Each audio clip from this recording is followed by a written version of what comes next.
اللہ سبحانہ وتعالیٰ کا بہت زیادہ شکر ہے کہ آج ہم اس کے نام پر یہاں جمع ہیں، اس کا ذکر کرنے کے لیے، اس کا شکر ادا کرنے کے لیے، اور اس کی بھیجی ہوئی کتاب اور اس کے رسول صلی اللہ علیہ وسلم کی سنت سے اپنی زندگی میں رہنمائی حاصل کرنے کے لیے۔ آج کی ہماری گفتگو کا عنوان ہے کہ غموں سے نجات کیسے پائی جائے۔ اگر دیکھا جائے تو ہر انسان کسی نہ کسی مسئلے کا شکار ہے، کہیں نہ کہیں اس کی زندگی میں کوئی ایسی چیز ہے جو اسے بے چین رکھتی ہے، پریشان رکھتی ہے، غمگین رکھتی ہے۔ اس میں ہوتا یہ ہے کہ انسان پھر اپنی صلاحیتوں، قوتوں، طاقتوں سے جو اللہ تعالیٰ نے اس کو دی ہیں ان سے وہ بھرپور فائدہ نہیں اٹھا سکتا۔ تو سب سے پہلی بات تو یہ ہے کہ سوال یہ پیدا ہوتا ہے کہ یہ غم آتے کیوں ہیں، غم محسوس کیوں کرتا ہے انسان، یہ پریشانیاں، یہ مشکلات، یہ تکالیف ہماری زندگی میں کیوں ہیں۔ تو اس سلسلے میں جب ہم قرآن مجید کی طرف رجوع کرتے ہیں تو پہلی بات ہمیں یہ پتہ چلتی ہے کہ اللہ تعالیٰ نے انسان کو امتحان کے لیے پیدا کیا، اس لیے وہ اس انسان پر طرح طرح کی آزمائشیں اور مشکلات بھیجتا رہتا ہے تاکہ وہ دیکھے کہ انسان ان میں کرتا کیا ہے، انسان کا طریقہ کیا ہے۔ قرآن مجید میں آتا ہے سورۃ الملک، جو ہر روز رات کو آپ پڑھتے ہیں، کیونکہ نبی صلی اللہ علیہ وسلم رات کو سورۃ الملک اور سورۃ الف لام میم السجدہ پڑھے بغیر سویا نہیں کرتے تھے، یہ آپ کی سنت ہے۔ یہ سورت قبر کے عذاب سے بچانے والی بھی ہے۔ اس سورت کے شروع میں اللہ تعالیٰ فرماتے ہیں تبارک الذی بیدہ الملک وہو علی کل شیء قدیر الذی خلق الموت والحیاۃ لیبلوکم ایکم احسن عملا وہو العزیز الغفور۔ بہت بابرکت ہے وہ ذات جس کے ہاتھ میں کائنات کی بادشاہت ہے اور وہ ہر چیز پر قادر ہے۔ وَهُوَ عَلَى كُلِّ شَيْءٍ قَدِيرٌ الَّذِي خَلَقَ الْمَوْتَ وَالْحَيَاةَ لِيَبْلُوَكُمْ۔ اس نے موت اور زندگی کو بنایا تاکہ تمہارا امتحان لے، تمہیں آزما کر دیکھے، کیا اَيُّكُمْ أَحْسَنُ عَمَلًا، کہ تم میں سب سے اچھے کام کون کرتا ہے۔ وَهُوَ الْعَزِيزُ الْغَفُورُ، اور وہ زبردست ہے، غالب ہے، بخشش فرمانے والا ہے۔ تو اس سے یہ پتہ چلتا ہے کہ یہ زندگی ایک امتحان ہے، اور امتحان ایک مشکل چیز ہوتی ہے۔ اس میں ہمیشہ انسان کے حالات اس کی مرضی کے مطابق نہیں ہو سکتے، اس پر کہیں نہ کہیں سے کوئی نہ کوئی ایسی آزمائش، کوئی امتحان، کوئی تکلیف، کوئی تنگی آتی رہے گی تاکہ یہ دیکھا جائے کہ انسان کرتا کیا ہے، کیا پھر بھی یہ اللہ سے راضی رہتا ہے، کیا پھر بھی یہ اللہ کی طرف رجوع کرتا ہے، کیا یہ واقعی اللہ کا بندہ بن کے رہتا ہے، یا اس آزمائش کی گھڑی میں پھسل جاتا ہے اور شیطان جو ہر وقت اس کو اچکنے کے لیے تیار ہے وہ اس کا نوالا بن جاتا ہے۔ پھر اسی طرح یہ بات بھی یاد رکھنی چاہیے کہ انسان پر بہت سی تکلیفیں اس کے اپنے اعمال کی وجہ سے ہی آتی ہیں۔ سورۃ الشورى میں اللہ تعالیٰ فرماتے ہیں وَمَا أَصَابَكُم مِّن مُّصِيبَةٍ فَبِمَا كَسَبَتْ أَيْدِيكُمْ وَيَعْفُو عَن كَثِيرٍ، اور جو بھی تمہیں کوئی مصیبت پہنچی تو وہ اس وجہ سے ہے جو تمہارے ہاتھوں نے کمایا، یعنی تمہارے اپنے اعمال کی وجہ سے تمہارے لیے بہت سی مشکلات کھڑی ہوئی ہیں، اور وہ بہت سی چیزوں سے درگزر کر جاتا ہے، یعنی ان پر تو وہ سزا دیتا بھی نہیں، ان پر تو وہ تمہیں کسی پریشانی میں مبتلا نہیں کرتا، بلکہ تمہارے گناہوں کے باوجود، تمہاری زیادتیوں کے باوجود بھی وہ تمہیں اپنی عنایتوں اور نوازشوں سے معمور رکھتا ہے۔ پھر اسی طرح یہ ہے کہ انسان بعض اوقات اللہ کی عبادت سے منہ موڑتا ہے، اللہ کے ذکر سے منہ موڑتا ہے تو اس پر کوئی تکلیف آ جاتی ہے، کیونکہ اللہ نے ہمیں اپنی عبادت کے لیے پیدا کیا ہے۔ سورۃ الذاریات میں آتا ہے وَمَا خَلَقْتُ الْجِنَّ وَالْإِنسَ إِلَّا لِيَعْبُدُونِ، کہ میں نے جن و انس کو اپنی عبادت کے لیے پیدا کیا ہے۔ تو انسان جب اللہ کی عبادت سے منہ موڑ کر دنیا کا بندہ بننے لگتا ہے تو اللہ تعالیٰ اس کو واپس اپنی طرف لانے کے لیے کسی تکلیف میں مبتلا کرتا ہے تاکہ یہ بندہ اللہ کو یاد کرے۔ اور جو شخص مستقل طور پر اللہ سے روگردانی کر لیتا ہے اللہ کی یاد سے، تو اللہ تعالیٰ اس کے لیے دنیا کی زندگی بھی تنگ کر دیتے ہیں۔ اللہ تعالیٰ کا فرمان ہے سورۃ طٰہٰ میں وَمَنْ أَعْرَضَ عَنْ ذِكْرِي فَإِنَّ لَهُ مَعِيشَةً ضَنْكًا وَنَحْشُرُهُ يَوْمَ الْقِيَامَةِ أَعْمَىٰ، جو کوئی میرے ذکر سے منہ موڑے گا میں اس کی زندگی تنگ کر دوں گا اور قیامت کے دن اس کو اندھا اٹھاؤں گا۔ یعنی اس کی صرف یہ زندگی ہی نہیں پریشانیوں والی ہوگی بلکہ آگے بھی بڑی پریشانی ہے، یعنی اس کے لیے بہت بڑی مشکلات ہیں اگلی زندگی میں بھی. لیکن وجہ کیا ہے؟ وجہ ہے اللہ کے ذکر سے منہ موڑنا، اللہ کی یاد کا زندگی میں نہ ہونا. یہ انسان کے لیے پریشانی کا باعث بنتا ہے. سورۃ الزخرف میں اللہ تعالیٰ فرماتے ہیں من یعش عن ذکر الرحمن نقیض له شیطانا فهو له قرین.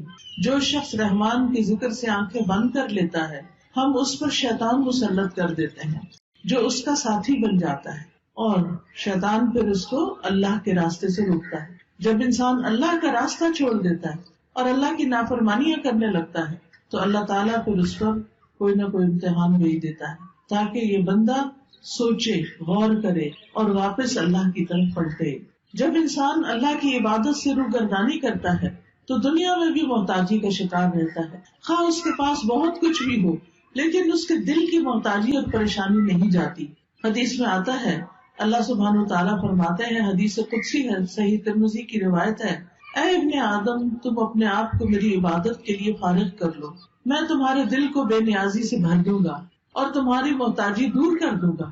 یعنی تم میری عبادت کے لیے وقت نکالو تو میں تمہارے دل کو غنی کر دوں گا. حالات تو نہیں بدلتے مگر دل کی حالت بدل جاتی ہے اللہ کی عبادت سے. دل مضبوط ہو جاتا ہے، دل کے اندر اللہ کا توکل آتا ہے، دل کے اندر ایسا یقین آتا ہے کہ انسان کو بڑی بڑی مشکلات بھی معمولی لگتی ہیں. اور جب دل میں ایمان نہیں ہوتا، توکل نہیں ہوتا، یقین نہیں ہوتا، امید نہیں ہوتی، مایوسی ہوتی ہے تو رائی بھی پہاڑ لگتی ہے. اور اس طرح مشکلات اور مصیبتوں کے پہاڑ ہر طرف اس کو کھڑے نظر آتے ہیں. تو اس کا حل کیا بتایا کہ اگر تم عبادت کرو گے تو میں تمہارے دل کو بے نیازی سے بھر دوں گا، تمہاری محتاجی دور کر دوں گا. لیکن اگر تم ایسا نہیں کرو گے تو میں تمہارے دونوں ہاتھ کاموں میں مشغول کر دوں گا اور اس کے باوجود تمہارا فقر دور نہیں کروں گا. یعنی تم سارا دن کام کرو گے، محنت کرو گے، لیکن پھر بھی تمہاری محتاجی اپنی جگہ کھڑی رہے گی کیونکہ وہ دل کی محتاجی ہوگی نا، دل کے اندر پریشانی ہوگی. تو یاد رکھیے کہ صرف دنیا کی فکر کرنے سے معاملات سلجھنے کی بجائے بگڑنے لگتے ہیں. صرف دنیا دنیا دنیا، ہر وقت صبح اٹھتے ہی دنیا کی فکر، دن کو دنیا کی فکر، رات کو سوتے ہوئے دنیا کی فکر. تو رسول اللہ صلی اللہ علیہ وسلم نے اس کے بارے میں فرمایا جس شخص کا مقصد اور پریشانی یا غم دنیا کا ہو اور وہ دنیا کا ہی ہو کر رہ جائے اور وہ اسی کی نیت رکھتا ہو تو اللہ تعالیٰ اس کا فقر اس کی آنکھوں کے سامنے کر دیتے، یعنی پھر اللہ تعالیٰ بھی اس کو اس کے حال پر چھوڑ دیتے ہیں. وہ دنیا کے لیے زیادہ کنسرن ہے، زیادہ فکر مند ہے تو اللہ تعالیٰ اس کو اسی کے حوالے کر دیتے ہیں اور اس پر اس کے معاملات بکھیر دیتے ہیں. اس کو سمجھ نہیں آتا کہاں سے شروع کروں اور کہاں پر ختم کروں، اور اس کو اس سے اتنا ہی ملتا ہے جو اس کے لیے لکھ دیا گیا ہو. اور جس شخص کا مقصد اور حرص آخرت ہو اور وہی اس کا ہدف بن جائے اور وہ اسی کی نیت کرتا ہو، یعنی اس کا ہم و غم آخرت ہے کہ کل کیا ہوگا، دنیا کی زندگی تو گزر جائے گی، میرا کل کو کیا بنے گا جب میں اللہ کے حضور پیش ہوگا، وہاں میرا ٹھکانہ کیا ہوگا. جو شخص اس فکر میں مبتلا ہو جاتا ہے تو اللہ تعالیٰ اس کے دل میں غرار ڈال دیتے ہیں، دنیا کی طرف سے اس کا دل مطمئن کر دیتے ہیں، اس کے معاملات کو یکجا کر دیتے ہیں اور اس کو پھر اپنی حاجتوں کے لیے بھاگنا نہیں پڑتا، دنیا ذلیل ہو کر اس کے پاس آتی ہے. تو اس لیے ہم سب کو یہ دیکھنا چاہیے کہ ہم کس چیز کے لیے زیادہ فکر مند ہیں. دنیا تو چند دن کی ہے، دنیا کی حیثیت تو ایک مچھر کے پر برابر بھی نہیں. دنیا کا بڑے سے بڑا نقصان ایسا ہی ہے جیسے مچھر کا پر ٹوٹ کے گر گیا ہو، لیکن اصل نقصان، اصل مشکل، اصل پریشانی تو آخرت کی پریشانی ہے جس کے لیے ہم سب کو فکر مند ہونے کی ضرورت ہے. دنیا کی فکر کرنے والے سے رب کی بے نیازی ہوتی ہے. نبی صلی اللہ علیہ وسلم نے فرمایا جو اپنے غموں کو ایک ہی غم بنا لے، جو اپنے غموں کو ایک ہی غم بنا لے اور وہ آخرت کا غم ہو تو اللہ اس کے دنیا کے غموں سے اسے کفایت کرے گا، اس کے دنیا کے غم دور ہو جائیں گے. اور جس کو پریشانیاں ادھر ادھر بھٹکا کر لے جائیں اللہ اس کی پرواہ نہیں کرے گا کہ وہ دنیا کی کس وادی میں ہلاک ہو کر دیتا ہے. تو اس لیے غموں سے بچنے کا، غموں سے نجات کا اصل طریقہ کیا ہے کہ دنیا کی بجائے آخرت کی فکر زیادہ لگا لی جائے. یاد رکھیے جہاں دنیا کی حرص زیادہ ہوتی ہے، دنیا کی محبت زیادہ ہوتی ہے، وہاں اللہ کی محبت میں کمی آ جاتی ہے، وہاں پر اللہ کی محبت میں کمی آ جاتی. نبی صلی اللہ علیہ وسلم نے فرمایا قیامت قریب آ چکی ہے، لیکن لوگوں میں دنیا کی ہی ہرس بڑھے گی، یعنی جتنی جتنی قیامت قریب آ رہی ہے اتنی اتنی دنیا پھیلتی جا رہی ہے ان کے سامنے، اور اس کی محبت اور اس کے پیچھے بھاگنا اور زیادہ بڑھتا جا رہا ہے، اور اللہ سے دوری میں ہی اضافہ ہوگا۔ پھر اسی طرح ہم دیکھتے ہیں کہ جب ہم دنیا کو زیادہ امپورٹنس دیتے ہیں تو دنیا کا چھوٹا سا نقصان بھی انسان سے برداشت نہیں ہوتا، لیکن جب انسان یہ سمجھتا ہے کہ کوئی بات نہیں، یہ چیز چلی گئی تو ہم بھی تو اللہ کی طرف جانے والے ہیں، جیسا کہ سورۃ البقرہ میں آتا ہے وَلَنَبْلُوَنَّكُمْ بِشَيْءٍ مِّنَ الْخَوْفِ وَالْجُوعِ وَنَقْصٍ مِّنَ الْأَمْوَالِ وَالْأَنفُسِ وَالثَّمَرَاتِ وَبَشِّرِ الصَّابِرِينَ الذين إذا أصابتهم مصيبة قالوا إنا لله وإنا إليه راجعون أولئك عليهم صلوات من ربهم ورحمة وأولئك هم المهتدون۔ کہ اللہ سبحانہ تعالیٰ کی طرف سے آزمائش تو ہوگی، امتحان تو ہوگا، لیکن ایسے موقع پر جو یہ کہے انا للہ وإنا إليه راجعون، کہ بے شک ہم اللہ کے لیے ہیں اور اسی کی طرف لوٹ کر جانے والے ہیں، تو ایسے لوگوں پر اللہ کی رحمت اور نوازشیں ہوتی، اللہ کی رحمت ہوتی، اور ایسے لوگ ہدایت پانے والے ہوتے۔ تو بات یہ ہے کہ تکلیفیں تو آئیں گی، یہ تو اللہ تعالیٰ نے خود ہی فرما دی کہ ہم ضرور آزمائش کریں گے، ضرور امتحان لیں گے، خوف سے، بھوک سے، جان مال پھلوں کی کمی سے، لیکن خوشخبری ہے صبر کرنے والوں کے لیے، یعنی جب ان کی زندگی میں کوئی چیز کم ہوتی، مثلاً کوئی بچہ فوت ہو گیا، بہن بھائیوں میں سے کوئی چلا گیا، کاروبار چلا گیا، کوئی کاروبار کو نقصان ہو گیا، جاب چلی گئی، کوئی اور حادثہ ہو گیا کہ جس سے بڑا نقصان ہو گیا، تو اب یہ سب چیزیں تو زندگی میں روز کا معمول ہے، کبھی کوئی چیز پیش آتی ہے، کبھی کوئی چیز پیش آتی ہے۔ تو بتایا گیا کہ وہ ایسے موقع پر کیا کہتے ہیں اور کیا کرتے ہیں، انا للہ و انا الیہ راجعون، یعنی وہ اللہ کی طرف رجوع کر لیتے ہیں، اور صبر کے ساتھ کیا کہتے ہیں کہ بے شک ہم بھی اللہ کے لیے اور اللہ ہی کی طرف واپس جانا ہے۔ یعنی جو ہمارا کوئی رشتہ دار چلا گیا یا مال چلا گیا یا کوئی اور یعنی کہ کوئی کھیتوں میں یا کاروبار میں یا کسی کیے ہوئے کام میں کوئی نقصان ہو گیا، تو وہ کہتے ہیں اس میں بھی کوئی خیر ہوگی، اس میں بھی میرے لیے اجر ہے، اس میں بھی کوئی بھلائی ہے، میرا کوئی پیارا چلا گیا لیکن میں اللہ سے امید نہیں چھوڑوں گی، کیونکہ اللہ ہے نا۔ حتیٰ کہ اگر کسی عورت کے شوہر بھی فوت ہو جائے اور اگر اس کا اللہ پر بھروسہ ہو تو اس موقع پر بھی اللہ تعالیٰ اس کا دل تھام لیتا ہے، اور وہ کیا سوچتی ہے کہ ایک انسان تو گیا ہے مگر اللہ تو زندہ ہے، اللہ لا الہ الا هو الحی القیوم، اللہ ہے نا۔ ٹھیک ہے، انسانوں کی کمی کوئی انسان اور پوری نہیں کر سکتا، شوہر کی کمی کوئی بھی پوری نہیں کر سکتا، نہ ماں باپ، نہ بہن بھائی، نہ بچے، لیکن اس سے بڑھ کر بھی تو کوئی ہستی ہے نا، اور وہ اللہ کی ہستی ہے۔ اللہ لا الہ الا ہو، اللہ وہ ذات جس کے سوا کوئی الہ نہیں، الحی جو زندہ ہے، جس کو کبھی موت نہیں آنی، القیوم جو قائم ہے، جسے کسی سہارے کی ضرورت نہیں بلکہ وہ باقی سب کو بھی قائم رکھنے والا ہے۔ تو جب وہ ہستی موجود ہے، اللہ سبحانہ وتعالیٰ ہے، تو پھر فکر کس بات کی؟ اس نے تو میرے دنیا میں آنے سے پہلے میرے رزق کا انتظام کیا، ماں کے سینے میں دودھ اتار کے، اس نے تو مجھے پیدا ہونے کے بعد جب میرے دانت بھی نہیں تھے، کچھ کھانے کے قابل بھی نہیں تھا، کچھ ہاتھ پاؤں بھی ہلا کے نہیں پکڑ سکتا تھا، اس وقت بھی میرے رزق کا اہتمام کیا تھا، انتظام کیا تھا، وہ اب بھی کرے گا۔ تو ایسا شخص اس شدید غم کے موقع پر بھی سکون میں ہوتا ہے کہ اللہ ہے نا، وہ کہیں سے بندوبست کرے گا نا، وہ کوئی ذریعہ بنا دے گا نا، کیونکہ اصل الرزاق تو وہی ہے، انسان تو صرف سبب ہے، وسیلہ ہے۔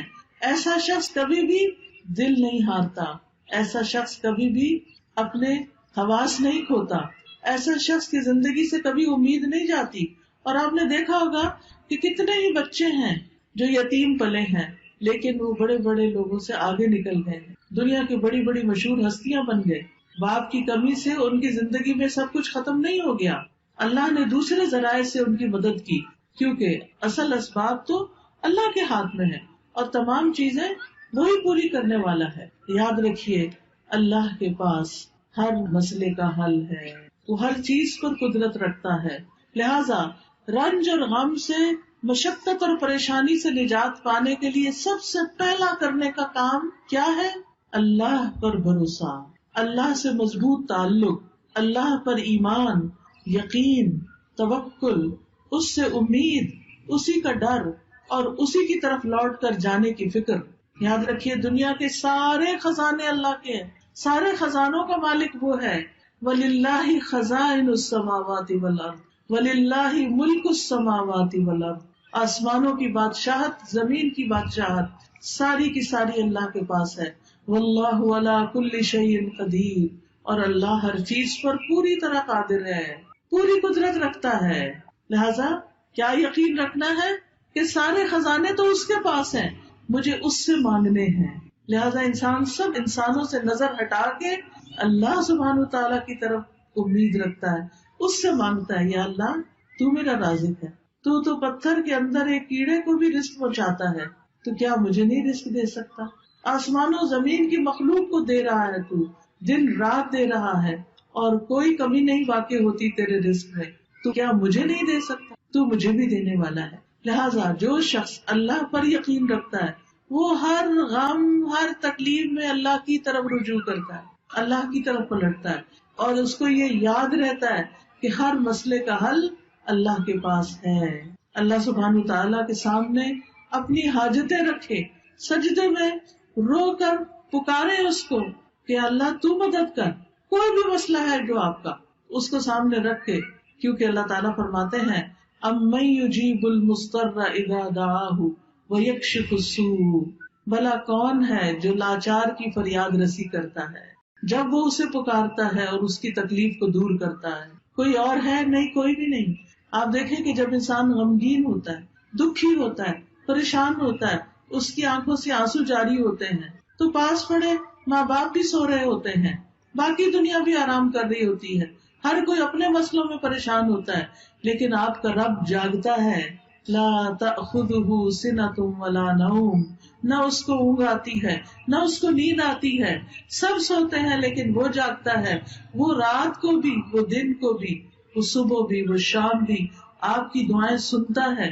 لہٰذا اس کی طرف رجوع کرنا ہے. چھوٹی ضرورت ہو، بڑی ضرورت ہو، لوگوں کی طرف لالچ کی نگاہ سے نہیں دیکھنا کہ ان کے پاس بہت کچھ ہے، نہیں، اللہ کی طرف دیکھنا ہے. رسول اللہ صلی اللہ علیہ وسلم نے فرمایا جسے انتہائی شدید حاجت آ پڑے، یہ شدید ضرورت اس کو ہو جائے کوئی، اور اس نے اسے لوگوں پہ پیش کر دیا تو اس کی وہ حاجت دور نہ ہوگی. کہ لوگ اکثر کیا چاہتے ہیں کہ یہ بندہ جو پریشان ہے پریشان ہی رہے، وہ مدد نہیں کرنا چاہتے.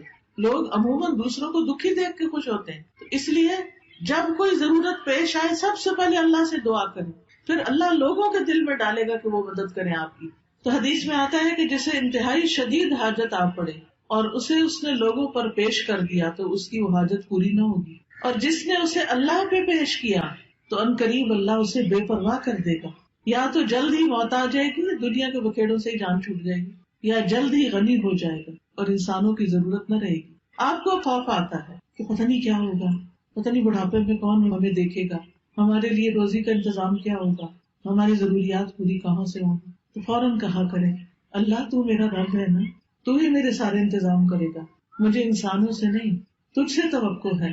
انسانوں کے ہاتھ خالی ہیں، ہمارے ہاتھ میں تو تھوڑی دیر کوئی چیز ہو تو ہمارا دل کہتا ہے رکھ دیں. ایسے ہی ہوتا ہے نا، ہم اپنے ہاتھ بھر کے رکھ بھی نہیں سکتے، مٹھی میں کوئی چیز ہو چھوٹی سی بھی تو تنگ آ جاتے ہیں، وہ کہتے ہیں یہ کہیں رکھ دے. ہمارے ہاتھ خالی ہیں، خالی آئے تھے، خالی رکھنا پسند کرتے ہیں اور خالی جائیں گے.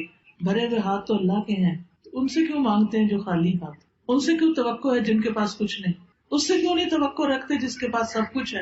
مانگ کے تو دیکھیں پھر کس طرح ضروریات پوری ہوتی ہیں. آپ دیکھیں قبر میں سب سے پہلا سوال کیا ہوگا؟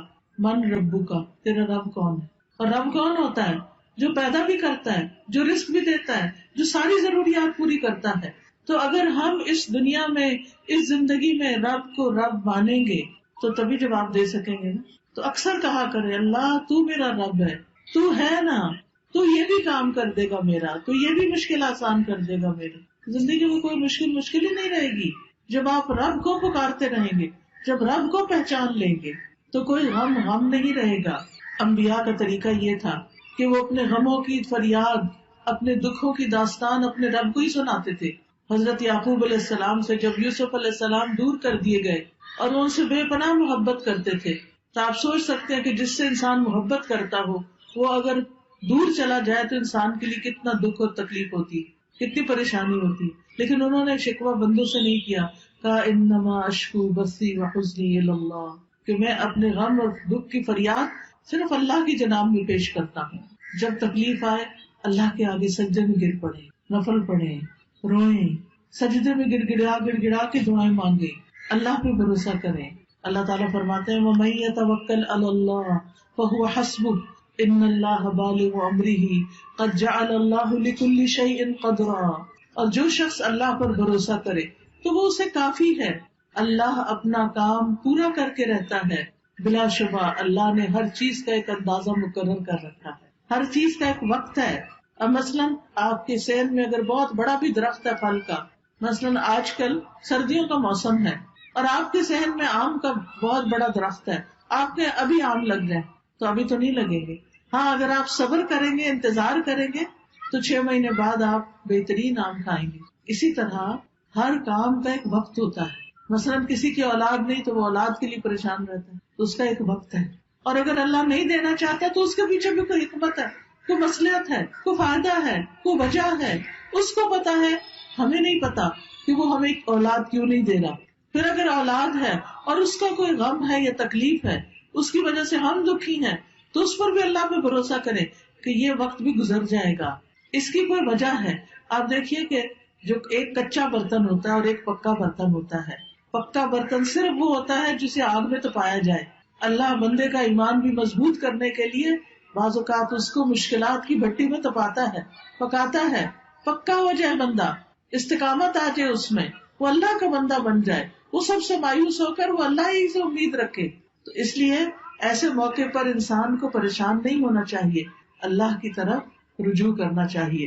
اور یہ بھی یاد رکھیے جیسے قرآن مجید میں آتا ہے وَلَئِن سَأَلْتَهُم مَّنْ خَلَقَ السَّمَاوَاتِ وَالْأَرْضَ لَيَقُولُنَّ اللَّهُ قُلْ أَفَرَأَيْتُم مَّا تَدْعُونَ مِن دُونِ اللَّهِ